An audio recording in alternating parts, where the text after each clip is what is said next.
Shakespeare ने एक बार कहा था, अज्ञानता ईश्वर का अभिशाप है। ज्ञान वे पंख हैं जो हमें स्वर्ग तक ले जाते हैं। बिहार सदियों से ज्ञान का एक बड़ा केंद्र रहा है, भारत ही नहीं पूरे विश्व के लिए। यहाँ इतने विहार थे कि इस प्रांत का नाम ही विहार पड़ गया। विहार आगे चलकर बिहार हो गया। विश्व के प्राचीनतम विश्वविद्यालयों में नालंदा और विक्रमशिला इसी प्रदेश में हैं। पटना से लगभग 80 किलोमीटर दूर स्थित नालंदा विश्वविद्यालय विश्व का पहला आवासीय विश्वविद्यालय था। विश्व प्रसिद्ध नालंदा विश्वविद्यालय के खंडहरों की सीमा में प्रवेश करने पर विश्वविद्यालय की व्यवस्थित और सुविचारित वास्तुकला देखकर किसी को भी आश्चर्य होगा।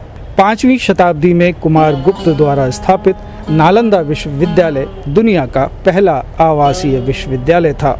यहाँ की गुरु शिष्य परंपरा ही इसे विश्व के दूसरे समकालीन शिक्षा केंद्रों से अलग करती है। नालंदा विश्व का सबसे बड़ा आवासीय विश्वविद्यालय था। यहाँ 10,000 छात्र और 1500 शिक्षक हुआ करते थे, जो गुरु शिष्य परंपरा में गुरुकुल पद्धति से शिक्षा ग्रहण करते थे। जाहिर है कि यहाँ से निकलने के बाद वे एक आदर्श पुरुष बनने की कोशिश करते थे।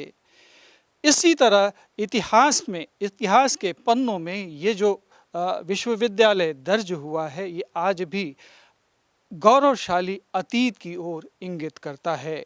समय की गूढ़ गहराइयों में दबे इतिहास को उसकी वास्तविक स्थिति में चित्रित करना हमेशा ही एक बड़ी चुनौती होता है, वो भी तब जब इतिहास को नष्ट करने की सयास चेष्टा की गई हो। इस विश्वविद्यालय के 3 पुस्तकालयों को विदेशी आक्रांता बख्तियार खिलजी ने आग लगा दी थी और ये 6 महीने तक जलता रहा था। फिर समय की धूल ने इसे महज एक टीले में बदल दिया।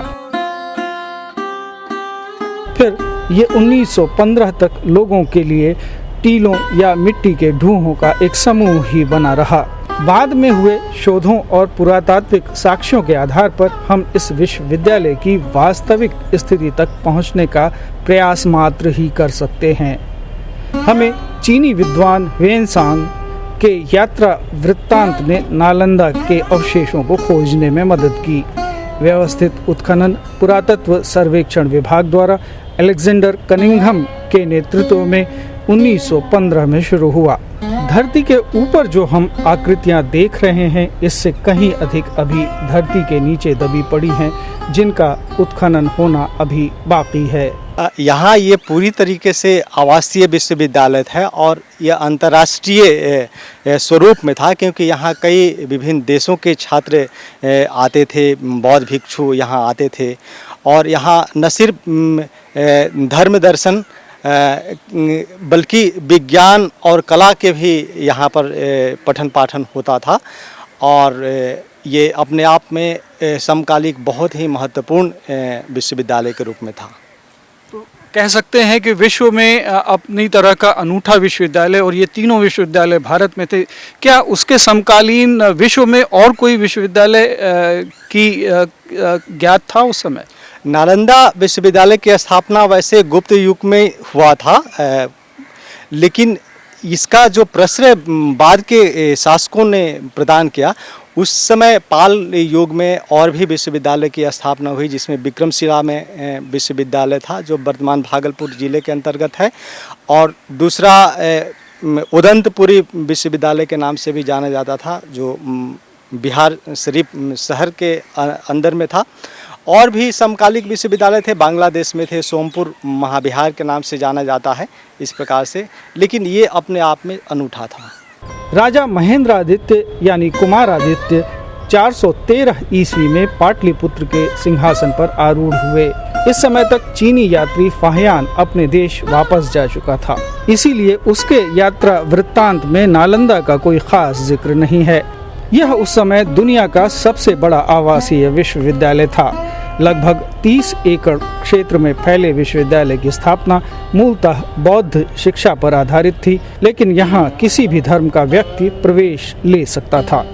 हमने जो अब तक पढ़ा है बौद्ध धर्म को, बौद्ध इतिहास को और समकालीन इतिहास को, क्योंकि हम पाली के अध्यापक हैं और हम लोग कंपैरेटिव रिलीजन को भी पढ़ते हैं, तुलनात्मक धर्म दर्शन को। भारत में कभी यह लड़ाई रही ही नहीं है कि आप हिंदू हैं, हिंदू परंपरा को मानते हैं तो बौद्ध परंपरा में जा रहे हैं। कोई धर्म का उस समय कंसेप्ट ही नहीं था।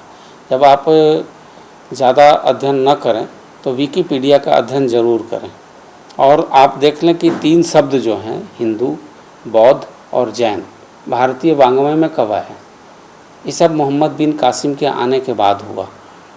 वहाँ तक भी बहुत उसका आंशिक असर रहा, लेकिन जब विदेशी आए, फ्रेंच, ब्रिटिशर्स, इन लोगों का ही हुआ तो उसका ज़्यादा सूत्रपात हुआ। उन्होंने भारतीय संस्कृति वालों को विभक्त किया, हम जो समझते हैं और हमारा जो मानना है, और यही जो था भारतीय परंपरा के नींव को हिलाने का काम किया। जो गुरु शिष्य परंपरा और आचार्य परंपरा थी और जो शिक्षण केंद्र थे आपके यहाँ, उस ज़माने में आपके यहाँ 40 यूनिवर्सिटी काम कर रही थी। शायद सब लोग नहीं जानते हों, लेकिन 40 ऐसे विश्वविद्यालय थे जहाँ 3000, 4000, 5000 बच्चे पढ़ रहे थे। पॉपुलेशन का रेशियो बहुत ही कम हुआ होगा। जब आज़ादी मिली थी उस समय 33 करोड़ आबादी थी भारत की, तो उस ज़माने में तो 3-4 करोड़, 5 करोड़ से ज़्यादा नहीं रहा होगा। फॉरेस्ट का रेशियो ज़्यादा था, ठंडा मुल्क था, रिप्रोडक्शन कम हुआ करता था, कई कारण थे उसके। तो भारत को में और नालंदा में हमने जो पढ़ा है, कहीं इस तरह की बाध्यता नहीं थी कि उसको धर्म बदलना होता था। ये कंसेप्ट ही नहीं था जो हमने पढ़ा है। यहाँ ज्योतिष, धर्मशास्त्र, चिकित्सा और खगोल विज्ञान से लेकर उस समय तक प्रचलित लगभग सभी विषयों की पढ़ाई होती थी। सबसे बड़ी बात, विश्वविद्यालय में पढ़ाई आश्रम पद्धति पर होती थी और शिष्य गुरु शिष्य परंपरा का पालन करते थे। इस महान विश्वविद्यालय में प्रवेश करने के लिए प्रवेश परीक्षा की भी आवश्यकता होती थी।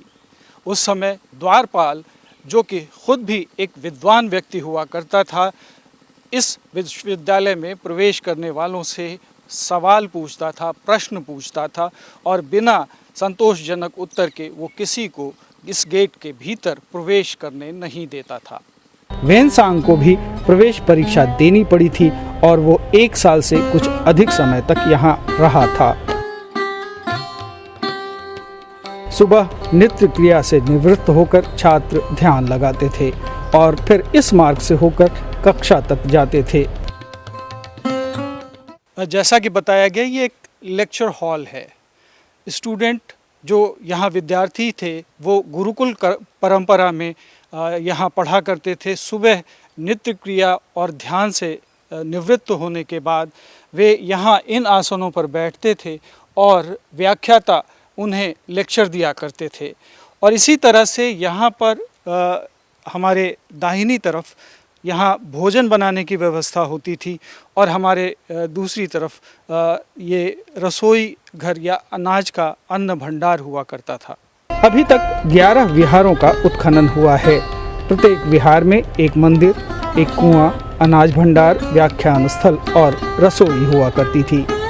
उत्खनन के बाद जो स्ट्रक्चर्स या जो आकार जो भवन प्राप्त हुए हैं, उनका ये साइट प्लान यहाँ पर है।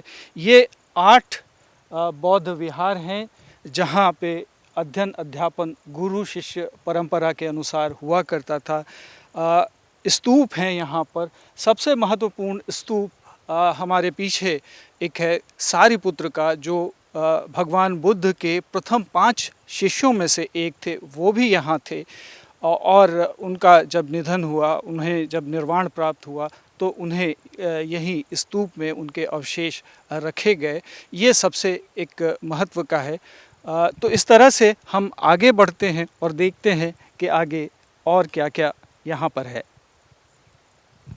यहाँ 8 बौद्ध विहार थे और हर बौद्ध विहार में एक मंदिर हुआ करता था। ऐसा ही एक मंदिर है जिसके सामने हम यहाँ खड़े हैं।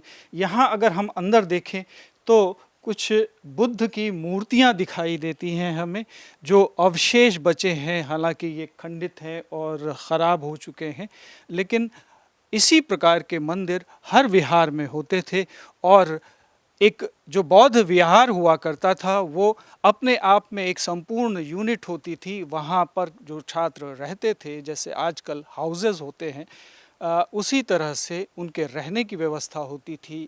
एक प्रांगण होता था जिसे हम लेक्चर हॉल भी कह सकते हैं, वहाँ पर पढ़ाई हुआ करती थी और दैनिक दिनचर्या के सारे कार्य वहाँ हुआ करते थे। और साथ ही साथ ये जो विहार हुआ करते थे ये अपने आप में आत्मनिर्भर होते थे। यानी एक बौद्ध विहार में जो छात्र पढ़ाई करता था वो उसको बाहर जाने की आवश्यकता नहीं होती थी। हर प्रांगण अपने आप में एक आत्मनिर्भर इकाई होती थी। और जल आपूर्ति के लिए मेरे पीछे आप देख रहे हैं यहाँ एक कुआं हुआ करता था। आजकल ये कुआं सूख गया है और इसे लोग विशिंग वेल या मन्नत पूरी करने वाले कुएं के रूप में इस्तेमाल करते हैं और यहाँ पैसा डालते हैं। छात्रों का जीवन बहुत सादा था। वे इन ईंटों के सख्त बिस्तरों पर सोते थे, लेकिन कमरों की दीवारें चौड़ी होने के कारण इन पर मौसम का असर नहीं होता था। यहाँ सीवेज सिस्टम या जल निस्तारण की प्रणाली भी अति विकसित थी। ये छात्रावास है जहाँ छात्र रहते थे एक भिक्षु के रूप में और बड़ी ही कठिन जिंदगी जीते थे। आइए हम अंदर चलते हैं और देखते हैं। ये आला या ताख जिसे कहते हैं, ये पुस्तकें रखने या दीपक रखने के काम में आता था, जिससे रात में सुविधा हो छात्रों को। और ये दीवारें इतनी मोटी हैं कि इस पे गर्मी में गर्मी का असर नहीं होता और सर्दी में सर्दी का असर नहीं होता है। तो ये जो एक कमरा है, आयताकार कमरा है, अब छत नहीं है यहाँ पे, आयताकार कमरा है और यहीं पर छात्र रहते थे। अमूमन 1 या 2 छात्र एक कमरे में रहते थे। ऐसे 300 छात्रों के रहने की यहाँ व्यवस्था थी। 10,000 छात्र रहते थे इस पूरे विश्वविद्यालय में और उन पर 1500 शिक्षक हुआ करते थे। तो इस तरह से अगर हम देखें तो प्रत्येक 100 छात्र पर 15 शिक्षक होते थे और वो बिल्कुल जिम्मेदारी से अपना उत्तरदायित्व प्रत्येक छात्र के प्रति निर्वहन करते थे और उन्हें इस योग्य बनाते थे कि समाज में जब वो छात्र जीवन पूरा करके बाहर जाएं तो अपने दायित्व को, समाज के प्रति अपने दायित्व को ठीक ढंग से निभा सकें। विश्वविद्यालय का खर्च चलाने के लिए आसपास के 100 गांवों का राजस्व इसे दिया जाता था। इस तरह से विश्वविद्यालय आर्थिक रूप से भी आत्मनिर्भर था। विद्यार्थियों से कोई शुल्क लिया जाता हो ऐसा कोई अभिलेख नहीं मिला है। छात्रों को भिक्षु कहा जाता था। विश्वविद्यालय में तिब्बत, सीलोन, चीन, भूटान और कोरिया जैसे देशों से भिक्षु शिक्षा ग्रहण करने आते थे। अपने चरमोत्कर्ष पर विश्वविद्यालय को कई राजाओं, अशोक, हर्षवर्धन और पाल राजाओं का संरक्षण मिला। कहा जाता है कि ये विश्वविद्यालय 3 युगों में, यानी 3 राजाओं ने, जैसे कुमारगुप्त, हर्षवर्धन और देवपाल या पाल वंश ने इसकी समृद्धि में अपना योगदान दिया। तो ये जो पीरियड है, इस दौरान कितनी प्रगति हुई इस विश्वविद्यालय की? सर, मेनली इसका फाउंडेशन तो गुप्त काल में हुआ। एग्जैक्ट 413 ईस्वी में इसका फाउंडेशन हुआ था सर, 5वीं शताब्दी जिसे कहा जाता है। इसके बाद 7वीं शताब्दी में हर्षवर्धन शासनकाल में ये काफ़ी उन्नत स्थिति में रहा, जो ह्वेनसांग का रिकॉर्ड बताता है। चूँकि ह्वेनसांग हर्षवर्धन के काल में नालंदा के छात्र, बाद में यहाँ के प्राध्यापक के रूप में भी हुए। उसके बाद 9वीं शताब्दी पाला डायनेस्टी से सर नालंदा का कुछ ह्रास होने लगा था। तो काफ़ी कुछ ज्ञान हमें ह्वेनसांग के आलेख से मिलता है जो उन्होंने अनुभव किया यहाँ एक छात्र के रूप में रहते हुए। आगे बढ़ें तो हमें एक ऐसी संरचना दिखाई देती है। ये उन भिक्षुओं की समाधि है जिनका अवसान अध्ययन के दौरान हुआ। यही भगवान बुद्ध के प्रिय शिष्य सारिपुत्र की समाधि एक ऊंचे स्तूप के रूप में मौजूद है। ये शायद इस परिसर का सबसे भव्य मंदिर है, मंदिर संख्या 3।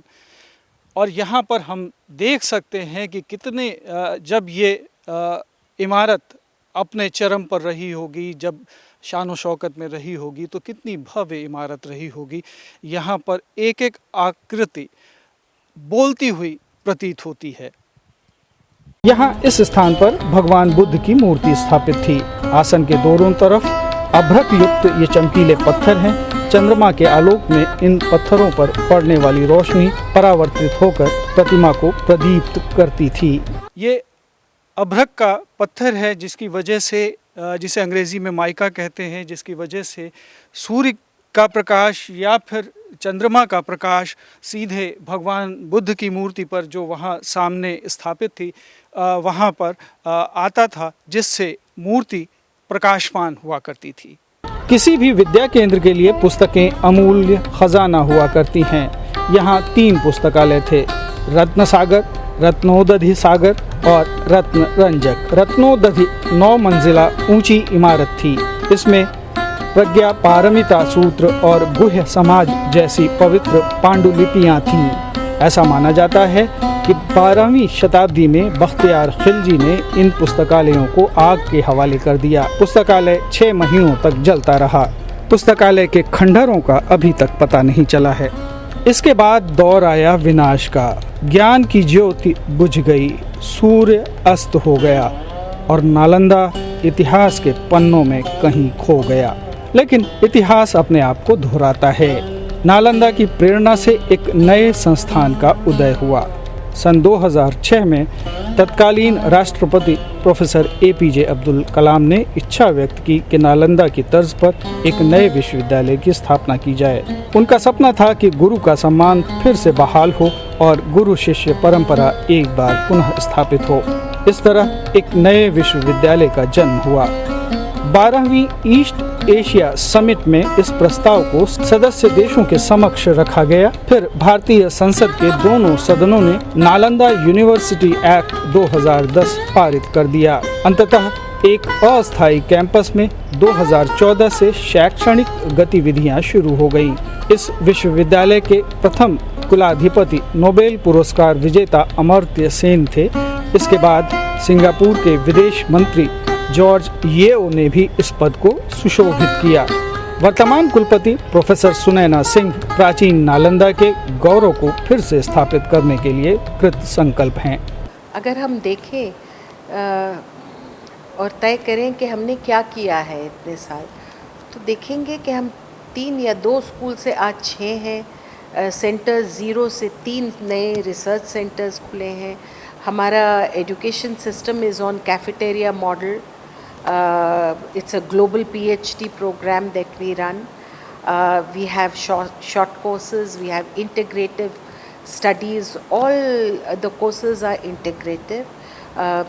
जो student आता है अगर ecology and environment करने, he can opt for a course from Buddhist studies or religion or from history or from languages. You know, he can offer management studies. So cafeteria model है, collaborative research projects हैं। हमारे course credits जो हैं completely international.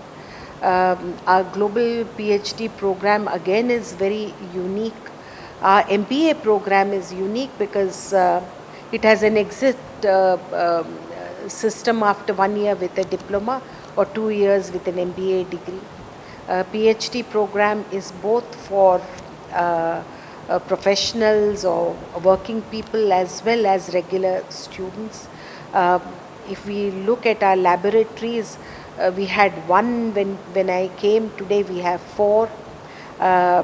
If we look at the growth of construction, हमने मात्र 0.28% से आज है about 74% हमने रीच किया है और क्लासेस भी शुरू हुए हैं.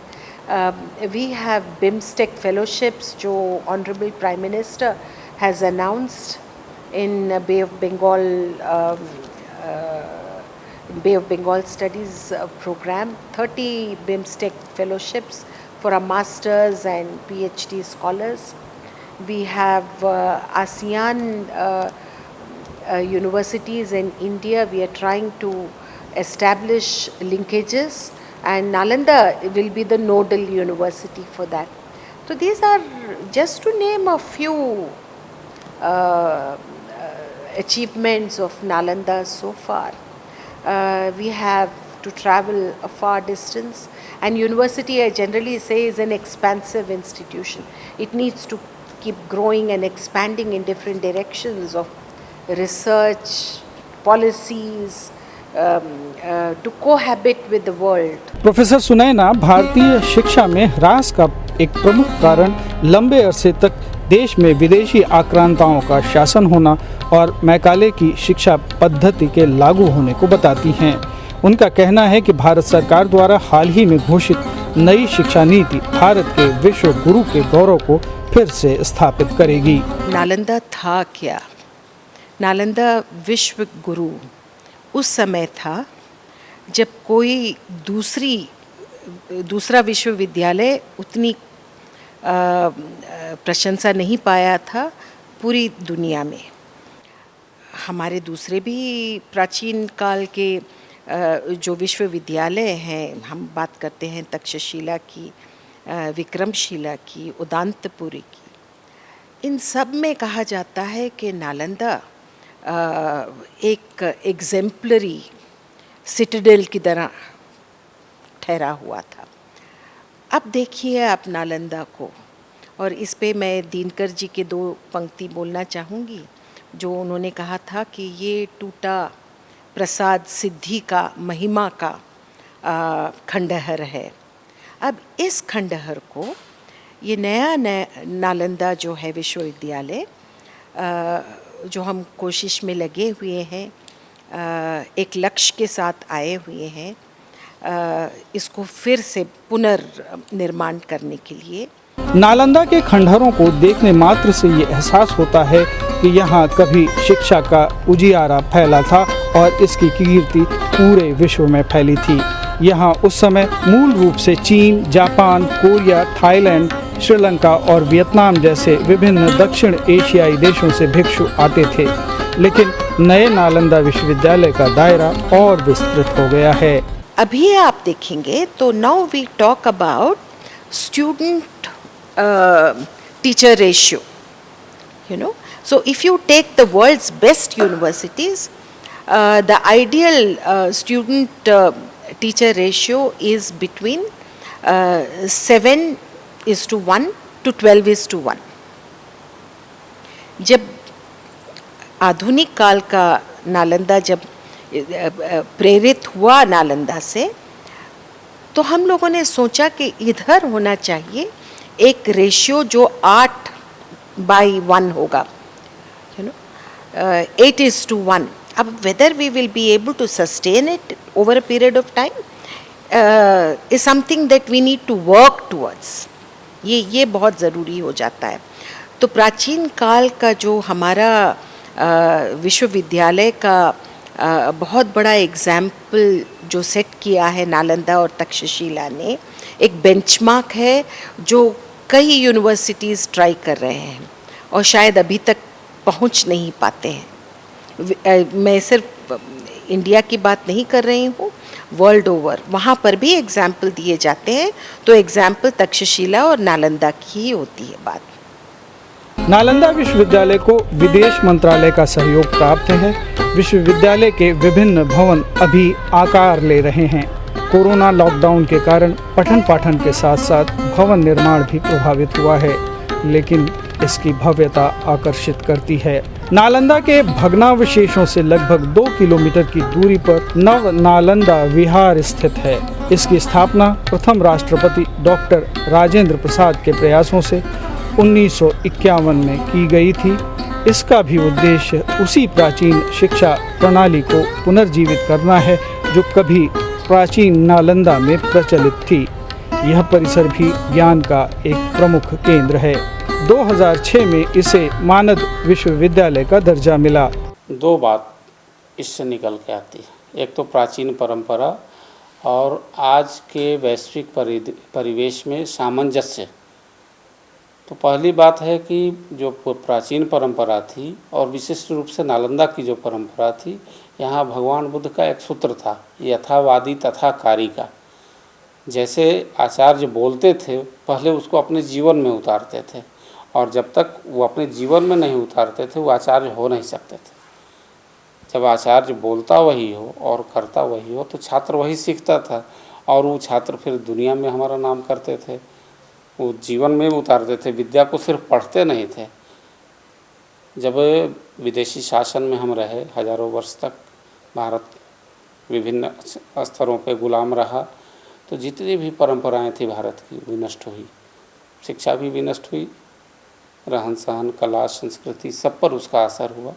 फिर जब भारत को आज़ादी मिली तो भारत के निर्माता जो राजऋषि थे, doctor Rajendra Prasad, Pandit Jawaharlal Nehru, doctor B.R. Ambedkar, Sardar Vallabh भाई पटेल, इन लोगों ने सबसे पहला काम किया कि अपने सांस्कृतिक विरासत को बचाने का काम किया, और उसी कड़ी में नालंदा, विक्रमशिला, तक्षशिला, इन संस्थानों को जीवित करने का, पुनर्जीवित करने का बीड़ा उठाया। नालंदा हमारा गौरवशाली अतीत है। आज के परिप्रेक्ष्य में आधुनिक ज्ञान विज्ञान को अपने आप में समाहित करते हुए ये दोनों संस्थान अतीत और वर्तमान में सामंजस्य रखते हुए आज के विद्यार्थी को बेहतर कल के लिए तैयार कर रहे हैं। प्राचीन पाली, संस्कृत और प्राकृत भाषाओं की पढ़ाई तो हो ही रही है, आधुनिक प्रबंधन, पर्यावरण और विज्ञान की विभिन्न शाखाओं का अध्ययन अध्यापन भी यहाँ हो रहा है। और सबसे बड़ी बात, अध्यापक और शिष्य के बीच के संबंधों को प्रगाढ़ करने में भी ये शिक्षा केंद्र प्रमुख भूमिका निभा रहा है। नालंदा बीते समय में ज्ञान का सबसे बड़ा केंद्र था, आज भी है। नालंदा के ये खंडहर लोगों को, शिक्षाविदों को प्रेरणा देते हैं और देते रहेंगे। नया नालंदा विश्वविद्यालय भी धीरे धीरे आकार ले रहा है और वो दिन दूर नहीं है जब ये जल्दी ही एक ज्ञान विज्ञान के बड़े केंद्र के रूप में उभरेगा। कैमरामैन अरविंद के साथ सलमान हैदर, DD न्यूज़।